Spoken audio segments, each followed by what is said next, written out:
All right, on this episode of Bowks Talking Bouts, excited to be talking to an individual set to compete at the June 18th UFC Fight Night. Quite the intriguing flyweight fight going down. We have Natalia Silva and Jasmine Jasudavicius getting out there into the cage, and always good getting to talk to Jasmine ahead of these big fights. How's your day going so far, Jasmine?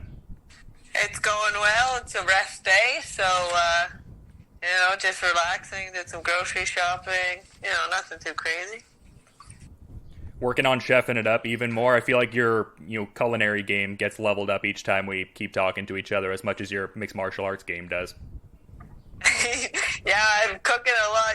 It's like having to diet and keep your weight low and everything has really helped me discover different ways to cook, and I'm really appreciating the whole process of it.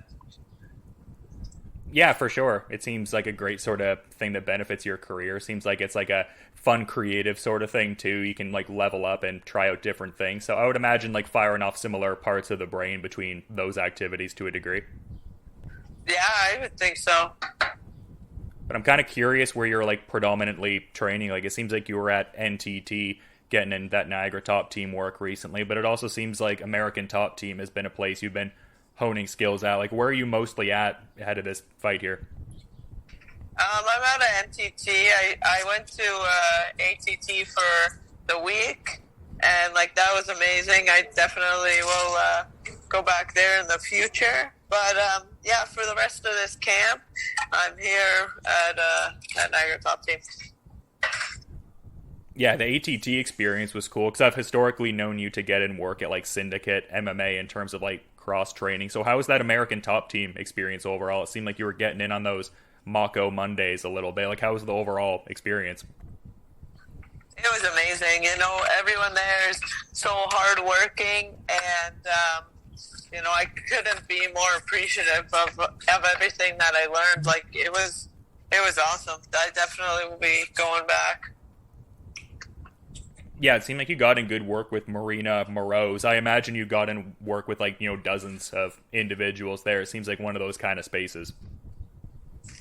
Yeah, I was fortunate enough to work with her. I didn't get to work with Joanna, which obviously I would have loved to, but she was always doing her own thing. She would warm up with us and stuff, but maybe next time I'll get to go with her. But yeah, all the girls there were super sick. They were really awesome to work with. Yeah, I was gonna say great work doesn't seem to be in short supply for you. I saw Ashley Nichols was getting in some work at Niagara Top Team there. It seemed like you both were really getting in some great work with each other there.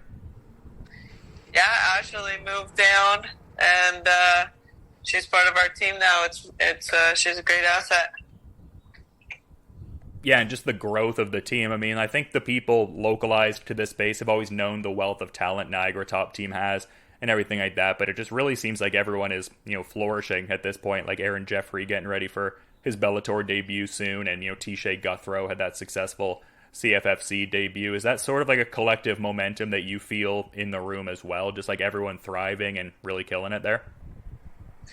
Yeah, the gym's busy, everyone's fighting. It's really sick.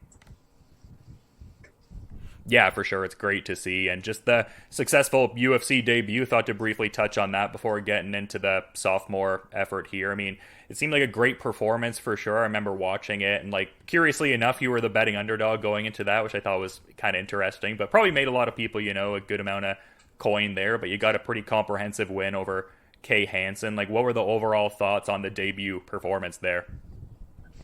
It was a sick performance. It's your debut, you dream about it, but it was better than I could have dreamt about. Everything was so sick about it. Fight week was awesome. The fight was awesome. I feel like I looked good in my fight. I stayed tentative, and I was still playing safe as my debut. But it was an amazing experience. That's an interesting takeaway with you being directly in there. So you felt like you were almost being a little more conservative with what you were doing in the cage, because to me it looked like a very exciting fight for sure, but you felt like it was almost like a very like composure-minded kind of debut effort there. Yeah, I was like super safe. I didn't want to get into any brawls. I figured the only way she was beating me is if I put myself out of position, and I wanted to win that debut, so I didn't want to mess around. Yeah, it's just curious because I thought it was an exciting fight by all accounts there. And I mean, I guess it kind of shows the growth there in a lot of ways too. I think we talked about that previously too. Like you, in your CFFC run there, like previous, you had just got a lot of like relatively quick knockouts and stuff like that. And then like the different methodology with like the longer kind of running bouts. So in a way it could show like the growth and just the fight IQ a little bit there, like not wanting to indulge getting in some like crazy brawl for no reason really. Yeah, exactly.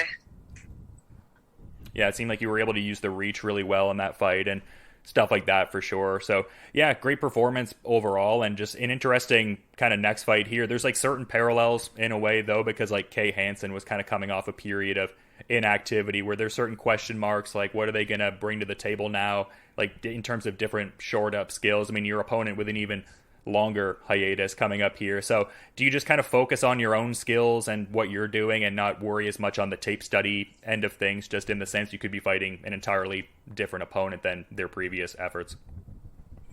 Yeah, exactly. I have no idea what she's going to be like. It's just like fighting in the amateur days where you don't know anything about them. They don't know anything about, well, she knows a bit about me, I'm sure, but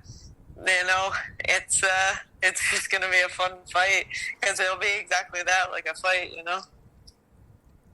Yeah, and she seems to bring a lot to the table. I mean, I did mention the inactivity, but a jungle fight vet and back-to-back submission wins, 6-fight winning streak going. So I would think it would be a good opponent to test skills with and everything like that, a good win if you get the ideal outcome.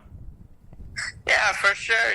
She wouldn't be in the UFC for no reason. She's obviously talented, but I'm really looking forward to seeing what she has to offer.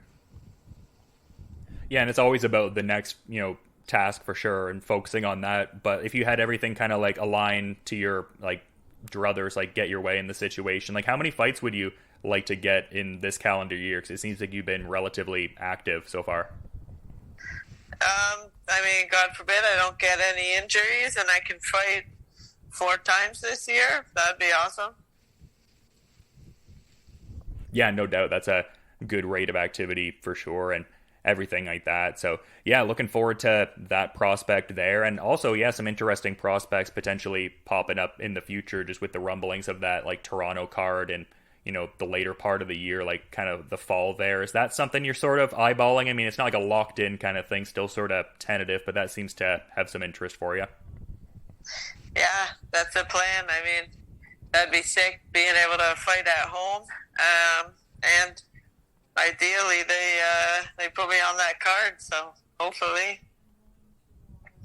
Yeah, I would think that would even be like a compounded, sense of like what happened with like BTC 8 and stuff like that, just having so many like local, family members and friends coming out. I imagine it would be like that even next level beyond that.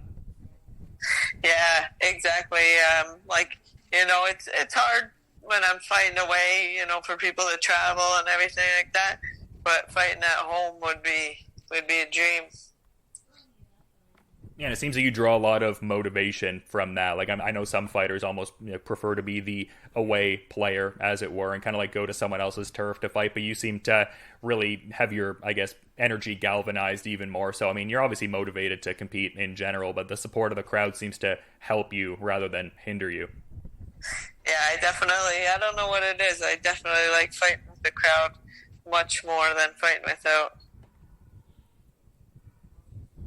Yeah, for sure. Is that something you like noticed during any of like the pandemic kind of stuff there? Like, because I know I talked to certain fighters where it almost seemed like an intense sparring session more than anything. I imagine like getting the fans back in the fold was pretty cool for you. Yeah, it was so nice. It sucked fighting without fans, honestly.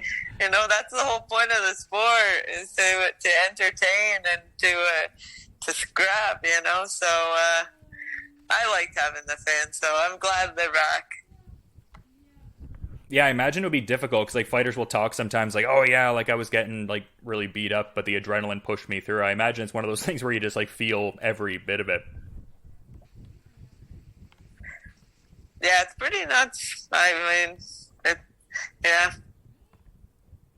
But we were talking a bit earlier about just different people you've gotten the chance to work with. Like one of the last times we were talking, it seemed like House of Champions was a space you were kind of traveling over to and getting in good work with Diana Belbita. Is that also still kind of interwoven into your camp and everything? Yeah, yeah, we got a great relationship with the whole crew at House of Champions. They got a bunch of super talented girls and guys in that gym, and like Crewellen, he's a master. So it's always great when sometimes he's able to come to our gym and bring some of his guys, or sometimes we can get over there. And we got a great working relationship. Yeah, mentioning crew there kind of segues into a question I had where it seemed like you were engaging in a little throwback like Muay Thai kind of action. I saw like a number of weeks ago on your Instagram you were throwing it back to a great time in Thailand with Jason Sago, and it looked like you were competing in Muay Thai there. Like what's the backstory on all of that? Like what was going on with that particular trip? Yeah,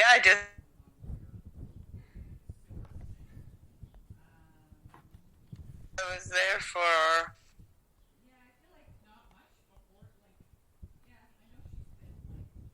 a month, and I ended up fighting there.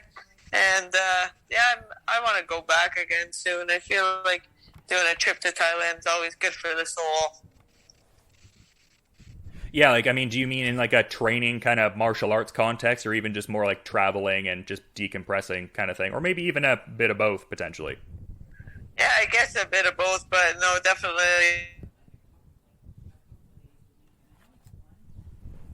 Yeah. Yeah, well, there's a ton of great spaces out there like Tiger Muay Thai and everything like that. So I imagine a space like that would be intriguing to you. And I mean, just I imagine innumerable other spaces to work at too. Yeah, for sure. Tons of really great gyms down there. Yeah, a lot of great things coming up here for you and everything like that. And just yeah, great getting to talk to you ahead of another fight here, Jasmine. I always appreciate whenever you give me the time, but I want to be mindful of your schedule and everything. So is there anything you might want to add as a parting thought as we're kind of wrapping up here? No, just thanks for chatting, and always great. Yeah, I mean, mutual sentiment. Always fun getting to talk to you, but it's going to be even more fun checking out this fight here on June the 18th, UFC Fight Night, when Natalia Silva and Jasmine Jasudavicius test skills. And yeah, thanks again for providing some great insights, and just looking forward to checking out the fight coming up here. You have a great rest of your day, Jasmine. Thank you. You as well.